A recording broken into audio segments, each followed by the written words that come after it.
தேசிய செய்திகளை இதுவரை பார்த்தோம். தொடர்ந்து நாம் பார்க்க போவது சர்வதேச அளவிலான இன்றைய முக்கிய நிகழ்வுகளை. தென்னாப்பிரிக்க முன்னாள் அதிபர் நெல்சன் மண்டேலாவின் உடல்நிலையில் சற்று முன்னேற்றம் ஏற்பட்டுள்ளது. இருப்பினும் அவர் அபாய கட்டத்தை தாண்டவில்லை என தகவல் வெளியாகியுள்ளது. நுரையீரல் தொற்று நோயால் பாதிக்கப்பட்ட அவருக்கு பிரிட்டோரியாவில் உள்ள மருத்துவமனையில் 7வது நாளாக சிகிச்சை அளிக்கப்பட்டு வருகிறது. அயர்லாந்தில் கருக்கலைப்புக்கு அனுமதி மறுத்ததால் இந்திய பெண் சவிதா உயிரிழந்த விவகாரத்தில் மருத்துவமனை ஊழியர்கள் மீது குற்றம் சாட்டப்பட்டுள்ளது.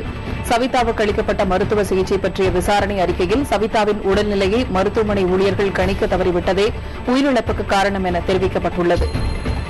மரண தண்டனையை முற்றிலும் ஒழிப்பது குறித்து இம்மாத இறுதியில் ஆலோசனை நடத்தப்பட உள்ளதாக ஐநா பொதுச் செயலாளர் பான் கி மூன் தெரிவித்துள்ளார். ஸ்பெயினில் நடைபெற்ற மரண தண்டனைக்கு எதிரான 5வது உலக மாநாட்டில் பேசிய பான் கி மூன் பெரும்பாலான நாடுகள் மரண தண்டனைக்கு எதிரான கருத்துக்களை கொண்டுள்ளதாக கூறினார். துருக்கியில் பிரதமர் எர்டோகனின் சமாதான முயற்சியை போராட்டக்காரர்கள் நிராகரித்துள்ளனர். நியாயம் கிடைக்கும் வரை போராட்டம் தொடரும் என அவர்கள் தெரிவித்தனர். கெசி பூங்காவை காப்பாற்றும் போராட்டத்தில் ஈடுபட்டதற்காக சிறையில் அடைக்கப்பட்டவர்களை விடுவிக்க அவர்கள் வலியுறுத்தினர்.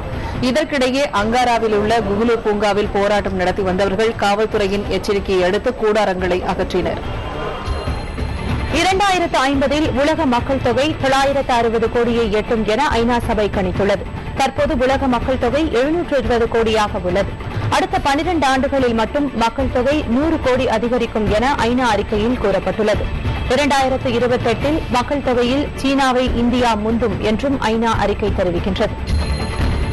சிரியாவில் நடந்து வரும் உள்நாட்டு போரில் நேரடியாக தலையிடப் போவதில்லை என்று அமெரிக்கா அறிவித்துள்ளது. ஆனால் அதே சமயம் அதிபர் பஷர் அல் அசாதுக்கு எதிராக சண்டையிட்டு வரும் கிளர்ச்சியாளர்களுக்கு தேவையான ராணுவ உதவிகளை அதிகரிக்கப் போவதாக அமெரிக்கா தெரிவித்துள்ளது. இந்த தகவலை அமெரிக்க பாதுகாப்பு துணை ஆலோசகர் பென் ரோட்ஸ் வாஷிங்டனில் தெரிவித்தார்.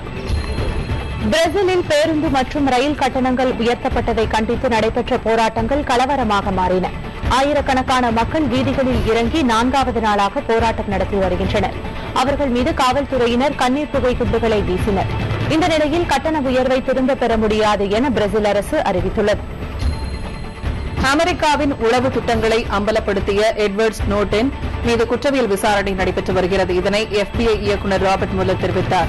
ஸ்னோடெனை அமெரிக்காவுக்கு கொண்டுவர அனைத்து நடவடிக்கைகளும் எடுக்கப்படும் என்றும் அவர் கூறினார். அமெரிக்காவின் இந்த முயற்சிக்கு விரைவில் வெற்றி கிடைக்கும் என்றும் ராபர்ட் முல்லர் தெரிவித்தார். பனாமா கால்வாய்க்கு மாற்றாக புதிய கால்வாய் அமைக்கும் திட்டத்திற்கு நிகர்வா நாடாளுமன்றம் ஒப்புதல் அளித்துள்ளது. சுமார் 2.5 லட்சம் கோடி ரூபாய் மதிப்பிலான இந்த திட்டத்தின் கட்டுமான பொறுப்பை சீன நிறுவனத்திற்கு வழங்கவும் ஒப்புதல் அளிக்கப்பட்டுள்ளது.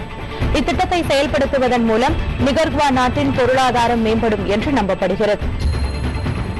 கிரீஸ் அரசின் உத்தரவையும் மீறி அரசு தொலைக்காட்சி 4வது நாளாக ஒளிபரப்பப்பட்டு வருகிறது. அரசின் உத்தரவை ஏற்க முடியாது என தொலைக்காட்சி நிலைய ஊழியர்கள் தெரிவித்துள்ளனர். தொலைக்காட்சியில் தற்போது நேரடி நிகழ்ச்சிகள் மட்டும் ஒளிபரப்பப்பட்டு வருகின்றன. கிரீஸில் 75 ஆண்டுகளாக செயல்பட்டு வரும் EPT என்ற தொலைக்காட்சியை மூட அந்நாட்டு அரசு அண்மையில் உத்தரவிட்டது. தமிழக, இந்திய மற்றும் சர்வதேச அளவிலான செய்திகளை இதுவரை பார்த்தோம். இனி வணிகத்தின் இன்றைய முக்கிய நிகழ்வுகளை பார்க்கலாம். கடன் மீதான வட்டியை குறைக்குமாறு ரிசர்வ் வங்கிக்கு மத்திய திட்ட கமிஷன் துணைத் தலைவர் மான்டேக் சிங் அலுவாலியா ஆலோசனை தெரிவித்துள்ளார். இதற்கு பணவீக்கம் குறைந்ததை அவர் காரணமாக கூறியுள்ளார். இதனால் திங்கட்கிழமை நடைபெறும் ரிசர்வ் வங்கியின் ஆய்வுக் கூட்டத்தில் வட்டி குறைப்பு தொடர்பான அறிவிப்பு வெளியாகும் என எதிர்பார்க்கப்படுகிறது.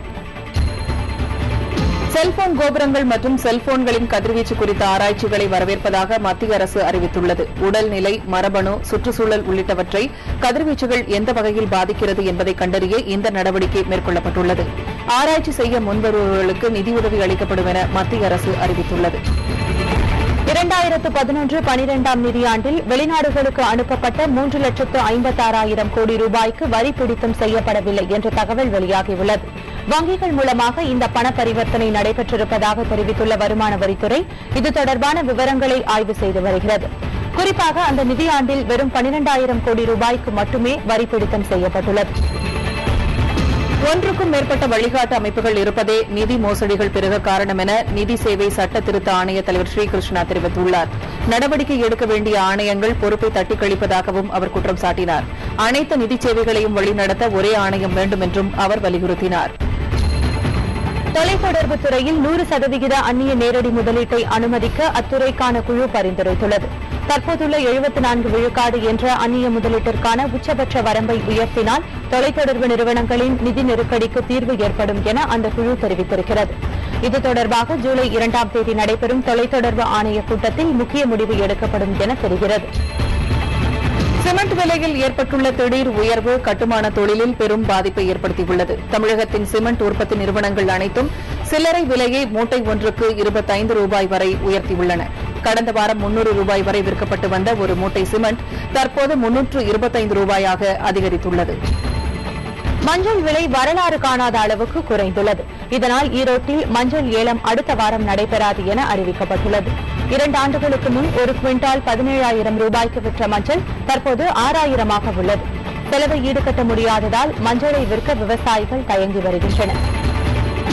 பேஸ்புக் நிறுவனம் புதிய தகவல் பரிமாற்ற மையத்தை ஸ்வீடன் நாட்டில் திறந்துள்ளது. அமெரிக்காவுக்கு வெளியே பேஸ்புக் அமைக்கும் முதல் மையம் இதுவாகும். பேஸ்புக் உள்ளிட்ட தளங்களில் பரிமாறிக்கொள்ளப்படும் தகவல்களை அமெரிக்க அரசு கண்காணிப்பதாக வெளியான தகவல் உலகளவில் பெரும் சர்ச்சையை கிளப்பியுள்ளது. இதனால் இந்த நடவடிக்கை முக்கியத்துவம் பெறுகிறது.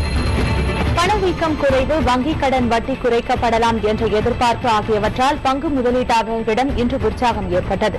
இதனால் மும்பை மற்றும் தேசிய பங்கு சந்தைகள் ஏற்றம் கண்டன. மும்பை பங்கு சந்தை குறியீட்டின் சென்செக்ஸ் 346 புள்ளிகள் அதிகரித்து 19,173 முடிந்தது. தேசிய பங்கு சந்தை குறியீட்டின் நிப்டி 109 புள்ளிகள் அதிகரித்து 5,808 வணிகத்தை நிறைவு செய்தது. தங்கத்தின் விலையில் இன்று சரிவு காணப்பட்டது. 22 கேரட் ஆபரண தங்கம் சவரனுக்கு 144 ரூபாய் குறைந்து 20,760 ரூபாய்க்கு விற்பனையானது. 24 கேரட் சுத்த தங்கத்தின் விலை கிராமுக்கு 19 ரூபாய் சரிந்து 2,775 உள்ளது. வெள்ளியின் விலை கிராமுக்கு 30 காசுகள் குறைந்து 46 ரூபாய் 40 காசுகளாக உள்ளது. சிறிய இடைவேளைக்கு பிறகு விரைவு செய்திகள் தொடரும். இணைந்திருங்கள் புதிய தலைமுறையுடன்.